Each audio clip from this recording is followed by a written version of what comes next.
So, take me back to that moment. So, you're thinking about going into something else, and I know usually people with, especially when you're making that level of money, um, it's kind of hard to just, to say, well, you know what, I'm going to really prepare for a rainy day and be intentional about going into that next phase of life. So, what did you think as far as, you have management, you have people in place. What are you looking? What is your goal when you started off? What were you looking to do?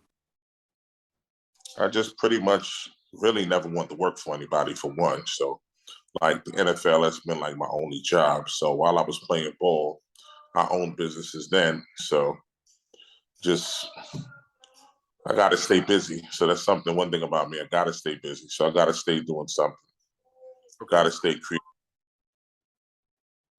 And so when you do that and you go into the next step, what's the your process of beginning a business and then having a vision for what it's going to take, because it takes more than money. It takes having a plan, and you seem to be, like I said, you're not just in one place, you're in multiple locations. So, what was the step from going that you already had one business going to going into that next step of opening something else? Well, I've always just liked to can't have all your eggs in one basket. So you might have for instance, you might have the you might have the Wilcrest location Mhm. that's doing very well, but just in case say it's not doing well, you got to hedge your bet. So you got to open multiple locations, multiple businesses. So just in case something is underperforming, something else can make up for it. And then you And want to get to a go ahead. position where they're on autopilot and then they become passive income. Yeah. And on one thing I love about your restaurant too is that the quality is always the same, which is not always easy to to keep it going that way, because it's like, you're opening that business, and you have people that come in, and you know is it fair to say that you have to really, what is it that you see in the employee or people or your workforce that they're going to be able to continue to have your quality stamp on it? Yes, really vetting them in the interview process.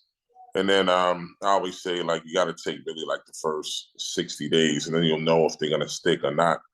But they just got to have a different kind of work ethic. You can't just you can tell if someone's lazy, they want to play on their phone, or they're not really locked in and they don't buy into what you're trying to do. So those people will quickly wash out. And let me ask you this, you have that background, that educational background, and coming up in New York. Tell me, how did that really, kind of give you a foundation for what you are now? Because I know, when people say they're from Brooklyn or say they're from New York, they just have this kind of grit to them that, you know, not everybody else has. What was that like, as far as translating that into what you are now? Yeah, that's a fact. Like they say, the saying, if you can make it here, you can make it anywhere. That's 100% true. That's the realest statement I've ever heard, because everything in New York is so hard. So if you can succeed in New York, everything else is like a cakewalk. And Mm. that's just pace, the frenetic pace of everything over there is crazy. So whether it's just a simple thing is going to the bodega. Like if you're not walking fast enough, somebody gonna go in there and get the last of whatever. So everything is a you have to have a sense of urgency in everything you do. So that sense of urgency, you keep it. So when you go to a small town, such as when I went to Bloomington, Indiana for school, I'm like, I had to ask some of the upperclassmen that were from New York, why are these people speaking to me? Mm. How you doing? I'm like, are they trying to set me up? They trying to rob me? I'm like, what's going on? I'm just trying to get from my dorm to class as quickly as possible, but there's less interaction, and I had to learn that this is the way of life in the Midwest and in the South. So and then you come to a place like that where everything is really slow, and you maintain that frenetic pace. You kind of circles around everybody, so you can get a lot more done in a short amount of time. Right. So it really gave you an advantage because, like I said, I think one thing about it is that I've always understood about people from New York is they have a hunger, not necessarily for fame, but they have a hunger and a kind of a uniqueness about them that sets them apart from everybody else. If you've ever met somebody from New York, I don't care what color they are or whatever, they really don't mind sticking out, even like a sore thumb, because it's like their background gives them a a need and a want to be different. And I think that's also comes across in your restaurant is that it is different from any restaurant I've ever been in. Is the food is different, the spice is different. So, taking that and now you're capitalizing on it, what is the next step for you as far as, you've got three business, you got a jazz lounge also. What's the next step for you as far as, maybe expanding or going into something else? My next move is start acquiring shopping centers. I want to start getting shopping centers, apartments, at least 50 units or better. And I'd like to do a 3,000 seat arena or something of the sort of Verizon Wireless Arena Theater, something like that, so I can get back, because I'm looking to get back into concert promotion. And I prefer to have my own building, so therefore I get 100% of everything. I get the gate, I get the concessions, I get the parking, everything. So in this way I could do things my way, because you go to a lot of venues, some of them are taking shortcuts in what they're doing. I just want to really give my consumer the best product possible at the best price. You see, you don't see a lot of people that talk like that, where they understand what business is about. They really go from the vision to the cash register, so to speak, where there really Yeah, is a thought process of, okay, I want 90% of my gate or I want, a certain percentage. It's always like there's these shortcuts just to get to the money. And what you're talking about really takes a level of detail to understand that, okay, look, this is what I'm going to put in place and this is how I'm going to do it. And the money comes, but without the structure behind it, you never really get what you're supposed to have. So, you know, for our audience, when somebody is telling you like, hey, I want you to invest in me, or I want you to put this, put this money in there, do you feel comfortable more putting it on yourself, or do you have a comfort level investing in somebody else? I have to see an incredible amount of attention to detail, an incredible drive. Like this person has to just eat, live, and sleep the brand before I even think about it. Mm. Even as far as my children, like my daughter, who now just turned 21 last week, she'll say she want to do a lot of different things, and I have invested in some stuff, and then I don't see the follow through. So even my own children, I'm like, nah, I'm good. I'll fall back. I'm not wasting any more bread on you because you're not following through and executing the plan. So I'm like, mm-mm. Mm. I know that in a way, I think that's being the best kind of father, though, that you don't just put capital into something and they don't have the passion for it. And I can tell when you're talking about business, it's a passion that you have behind it. And, you know, I mean, you see so much of now, everybody is independent anyway. It used to be the dream to, if you were an artist or recording artist, you wanted a company to sign you to a contract. And then we always see these big venues with everybody, you've got hundreds of thousands of people and these artists end up broke. It is because they never understood their own value. So when, Exactly. so when you look at what you're doing, how do you assess, where you are as far as value? I just always like to bet myself. I like to fund my own projects. No banks, nothing of the sort. So this way I own everything. To me, ownership as a New Yorker, we believe in ownership. Owning 100% of everything that you're doing is important. So this way you make your own decisions. You don't have to answer to anyone, and you can move at a speed that you need to move at because you don't have to have no meeting. Oh, how are we going to do this? How are we going to get this done? Are we going to hire this person? What are we going to roll out with the menu? How are we going to build this out? There's no holdups. You just make it happen. So when somebody has come to you and, let's say, pitched an idea, and have you ever had a deal that was big, but you could kind of see the flaws in it, and you say, you just walked away? All the time. And All how big was the deal? It's been 6, 7-figure deals, probably close to 8. But like you said, if the vision isn't thought through all the way from the beginning to finish and have contingencies in place, it's going to fail, especially if it's underfunded as well. That's the main thing. A lot of people going into business underfunded is going to fail. You have to plan for a rainy day. Like, for instance, back in my day when I did concerts, I always tell my peers, if you do not have 100% of the money for the artist, the venue, the radio, the hotel, the flights, the ground, the catering, everything, do not do the show. Do not say, oh, I got the deposit. I'm going to send them the 50 grand or the 100 grand, and I'm going to make it off ticket sales. That's a no-no. Never do that, because suppose the show don't sell out. Now what? You lost your money on the venue. You lost your 50% to the artist. You bought plane tickets and hotel rooms. The artist is not going on stage without the back end. So now you just lost a ton of money, and you're probably going to get sued, and you ruined your brand. Wow. So, like, since I just really put this jazz cafe together pretty quickly, and my calendar is already into December in terms of the artists. So pretty much every artist that we book, basically their bread is already put to the side. So this way, when they come in, you just hit them with the envelope. So you're not worrying about how you're gonna pay the artist or things of that nature if the night doesn't go well, trying to pull money from food and beverage to pay the artist. Then you have the artist waiting an hour after the show to get paid, which is what happens to a lot of artists in Houston.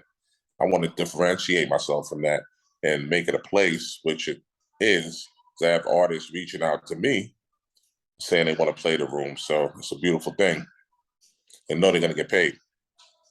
Wow, that's a great principle. Is that you seem to move at a measured pace, understanding that if you don't have things in place, you don't do it. And when everybody says when you're in business, you take a risk.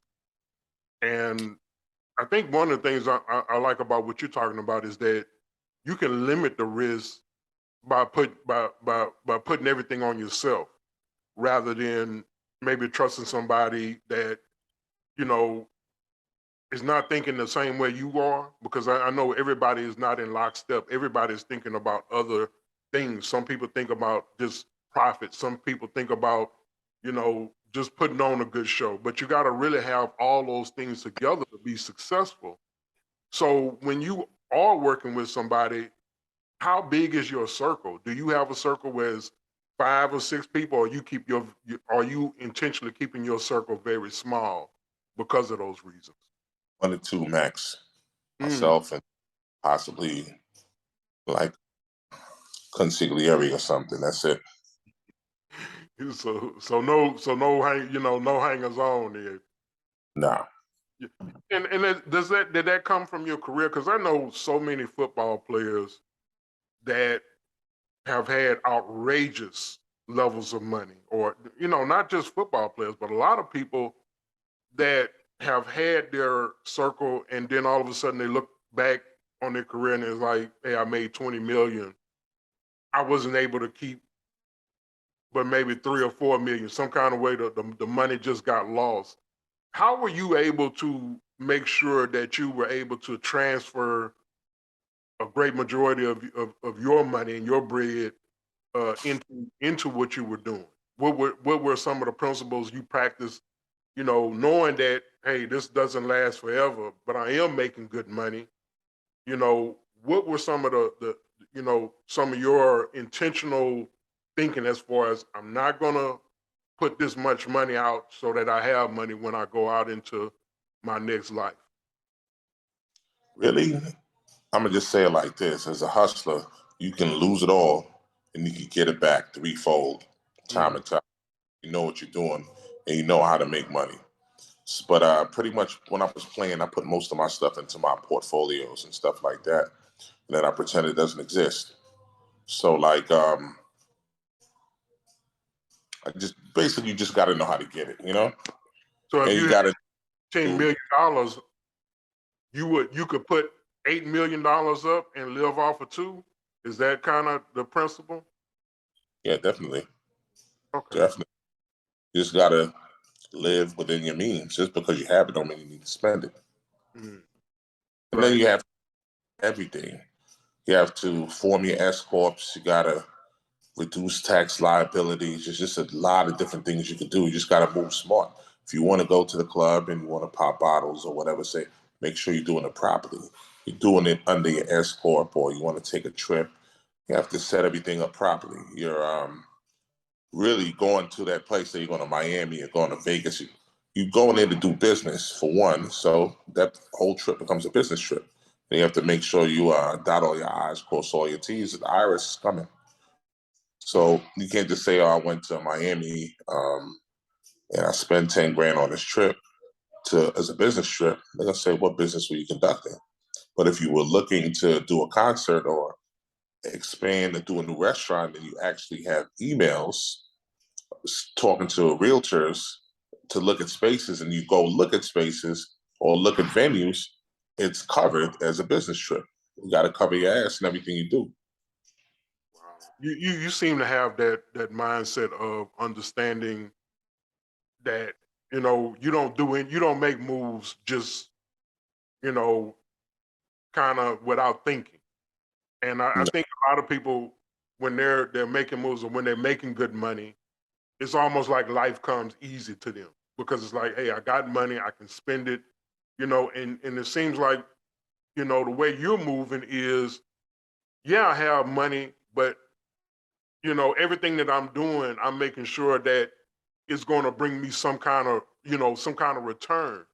And I think that's really important, especially for I'm just being honest, African American young males that African American community in total, that they understand that I'm doing something because I'm building something for the future rather than just the experience of I've got money, I bought a brand new car. You seem to did you learn that at an early age, or is this something that just kind of came to you as you were moving through life? Learned it at an early age, coming up in Brooklyn, being around a lot of influential guys, a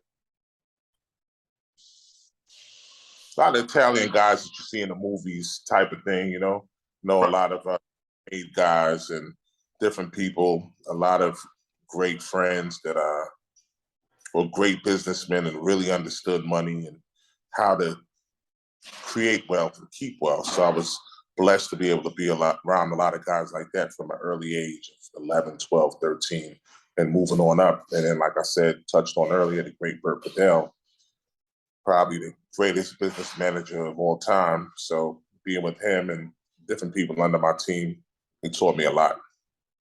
Wow. That's one thing about having a business like you have is that your business is not just something that feeds people, to come in, but it feeds families because you have people that can come into your vision and all of a sudden they're making income. So it's like, really being a businessman is a lot more than about profit. It's almost like, it builds everything around you, your reputation, your brand, and you seem to be very careful with those things. So, if you could give a young person right now maybe three principles that they're going to need to really be successful. Not only because you, like I said, you succeeded in, I think you were a 7th round draft pick by the Kansas City, by the Buffalo Bills, correct? Right. So that means you were great enough that people actually invested capital into your career, and you've succeeded in that. You succeeded in gaining a college education.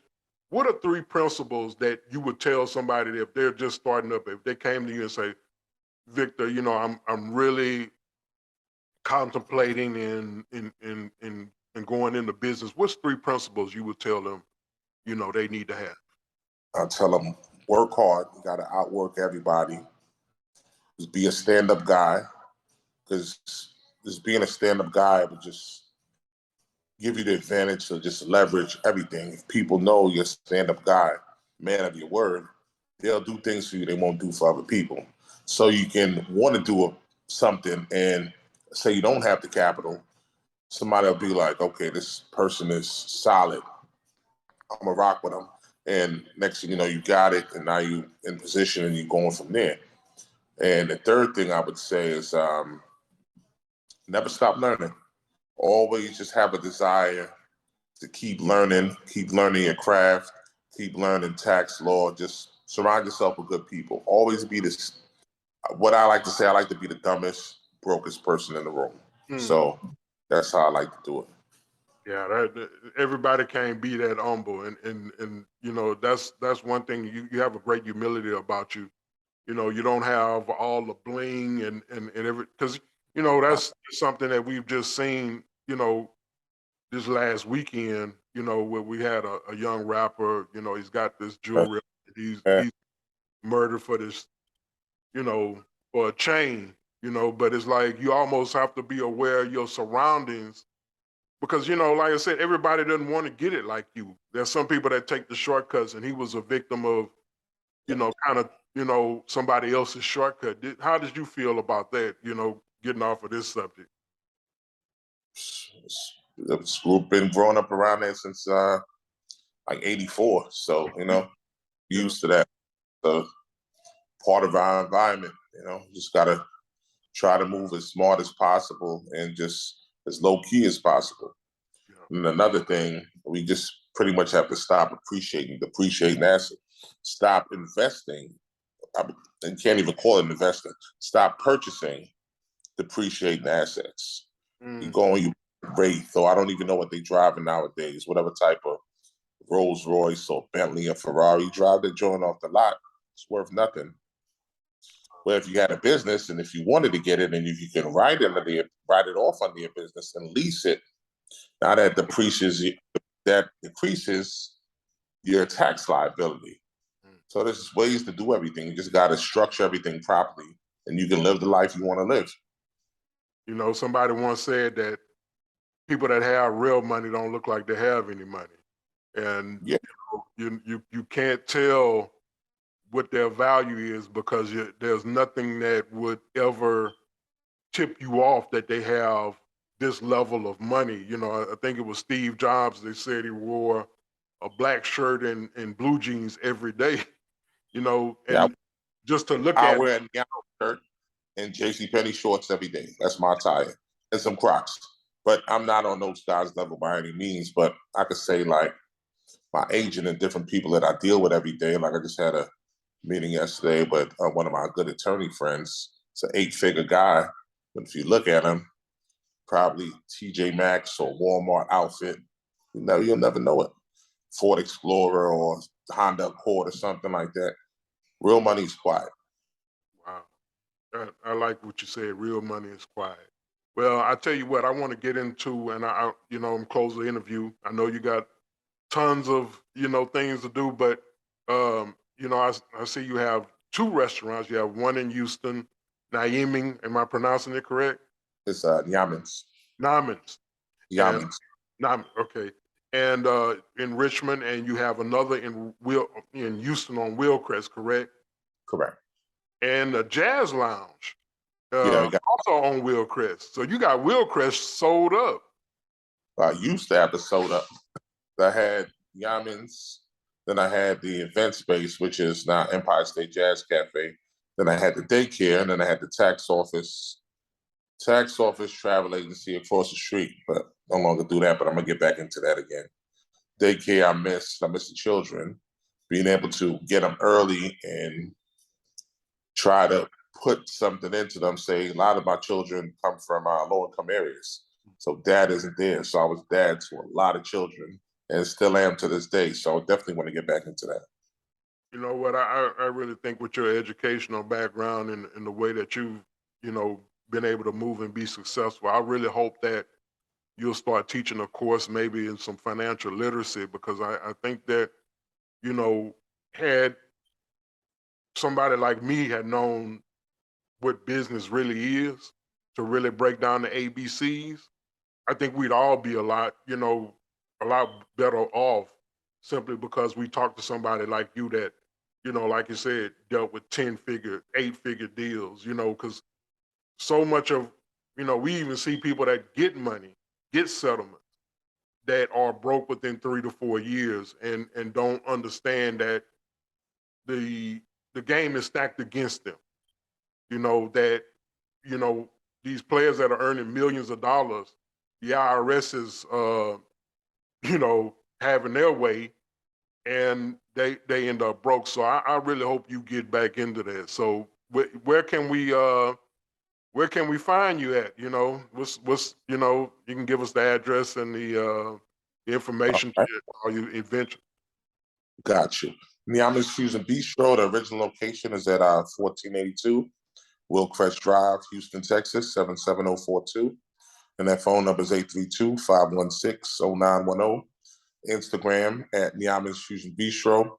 Richmond location 1868 FM 359. Richmond, Texas, 77406. That phone number is 281-762-1604. That IG is at Niama's Fusion Bistro, Richmond. The Empire State Jazz Cafe is 1480 Willcrest Drive, Houston, Texas, 77042. That number is 281-846-6686. At Empire State Jazz Cafe on Facebook and Instagram. We got a great lineup this weekend. Tonight we got Ladies of R&B, which is a steak night meets ladies night concept I came up with. All R&B, all neo soul all night. Friday night we got Danielle Solis and Play for our Feel Good Fridays, live entertainment every Friday. Saturday we got the Joe Carmouche, the legendary Houston guitarist. So you can follow the website www.empirestatejazzcafe.com, and just look forward to seeing y'all. Just come out and support. And that, ladies and gentlemen, is how you market your business. I mean, you did that right off the dome without any kind of hesitation. So I mean, you're a businessman for real. You ain't playing. Yeah. Okay, well, hey, it was great, Victor. I really appreciate you coming on. I know you're a busy man, and you're inspiring us to be better. So thank you so much. Thank you, my brother. I appreciate it. All right. Have a great day. If you can, we'll talk offline. Okay, we'll do. I will. I'll give you a call. My man.